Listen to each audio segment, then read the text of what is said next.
Good evening. I'm Haylee Ficuciello, Senior Correspondent for Englebrook Independent News. Tonight, we take you across the Midwest with a roundup of major federal criminal cases recently announced by the United States Attorney's Office throughout the region. Unless otherwise noted, all information in this report comes directly from an official press release issued by the United States Department of Justice and the United States Attorney's Office. It's important to note that criminal complaints, indictments, and charges are merely allegations. Every defendant is presumed innocent unless and until proven guilty beyond reasonable doubt in the court of law. Convictions and guilty pleas are identified as such throughout this report. We begin tonight in Minnesota. A California man identified by federal prosecutors as the leader of a large-scale methamphetamine and fentanyl trafficking organization has been sentenced to more than 16 years in federal prison.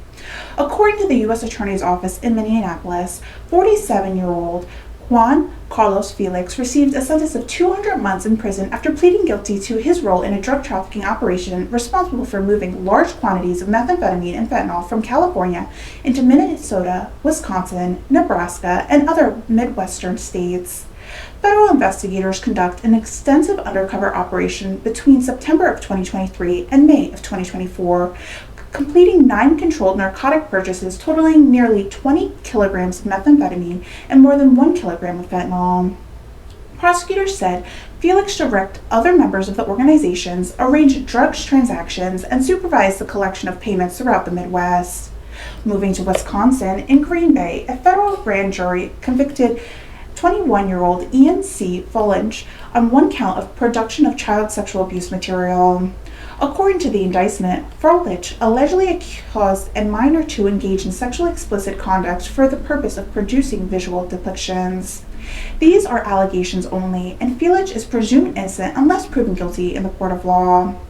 If convicted, he faces a mandatory minimum sentence of 15 years and up to 30 years in federal prison. Also in Wisconsin, former Milwaukee County Circuit Judge Hannah Durgan has been sentenced to pay a $5,000 fine after a federal jury convicted her on obstruction of Department of Homeland Security proceedings. Federal prosecutors argue that Durgan directed immigration agents away from public hallways before allowing Yurado Flores Ruiz, who has been facing state charges and was subject to an immigration warrant, to leave throughout non-public exit. Flores Ruiz was later apprehended outside the courthouse. The sentencing judge stated that the conviction affirmed that no one is above the law. Next, we head to Michigan. Federal prosecutors in Detroit announced multiple significant public corruption and fraud cases. Former nonprofit House Director Zena Thomas received 90 months in federal prison, while former Wayne County Treasurer's Office employee John T. Jackson was sentenced to 66 months for their role in a bribery conspiracy involving nearly 100 Detroit area properties valued at approximately $6.4 million. According to the prosecutors, fraudulent property transfers and false government records prevented dozens of tax foreclosures and costs of Wayne County at an estimate of $1.5 million in tax revenue. In another Detroit case, former financial controller Jacob Wise pled guilty to wire fraud and money laundering after admitting he embezzled more than $1.1 million from his employer throughout fraudulent vendor accounts. Federal authorities also charged Jose Manuel Gonzalez Pluto with illegal reentry after deportation following a traffic crash in Waterford that critically injured 2 motorcyclists. Those federal immigration charges remain allegations, and the defendant is presumed innocent until proven guilty. From there, we continue into Iowa. A Fort Madison woman has been sentenced to 30 years in federal prison after being convicted of sexually exploiting a child and distributing child sexual abuse material. Federal prosecutors said investigators seized electronic devices used to distribute and attempt to sell illegal images and videos. Also in Iowa, Brian David Manning received 37 months in prison after pleading guilty to criminal contempt for refusing to testify before a federal grand jury despite a court order. Next, we move to Illinois. The Department of Justice announced federal charges against 8 alleged members of the Venezuelan criminal organization Tren de Aragua in Illinois and Texas. Prosecutors allege the defendant participated in murders, kidnapping, firearm offenses, and racketeering. These charges remain allegations, and each defendant is presumed innocent until proven guilty in the federal court of law.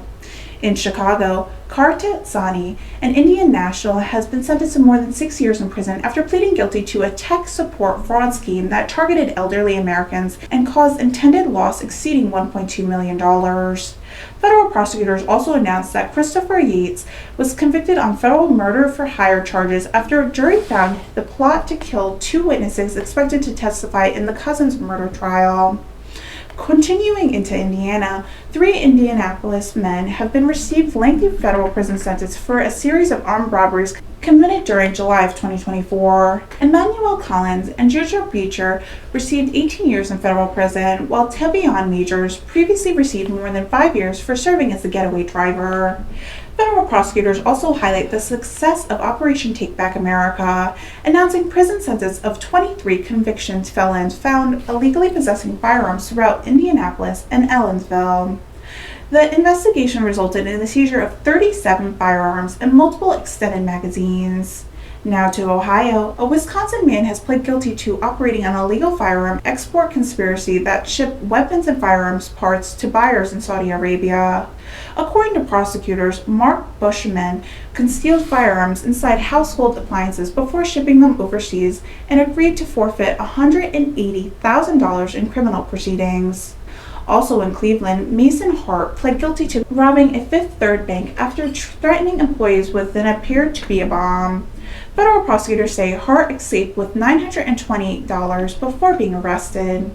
Meanwhile, Haroon Gaines has been sentenced to 170 months in prison after a jury convicted him on possession of methamphetamine and crack cocaine with the intent to distribute. Investigators recovered methamphetamine, crack cocaine, and a rifle during the investigation. Moving south to Kentucky, federal prosecutors announced the repeat child exploitation offender William James Lewis has been sentenced to 15 years in federal prison after being convicted on child exploitation offenses involving child sexual abuse material. Lewis will also serve a lifetime of supervised release after completing his prison term.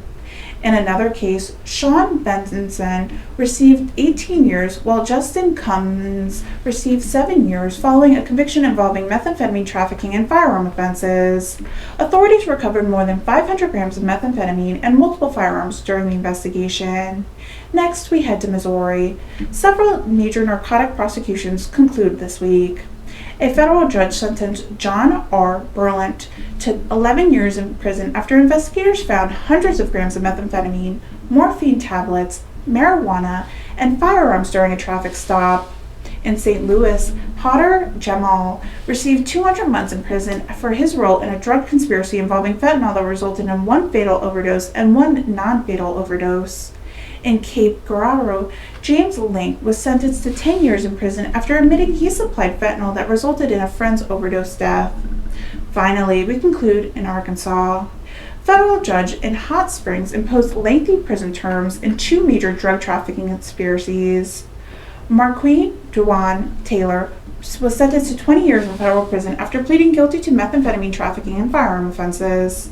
Authorities found significant quantities of methamphetamine and handguns during a court-authorized search.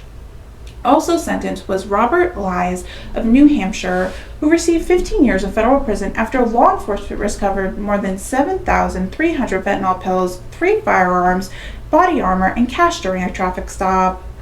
Those are some of the major federal criminal cases recently announced by the United States Attorney's Office across the Midwest. Again, information in this report is based on official Department of Justice and United States Attorney Office press releases.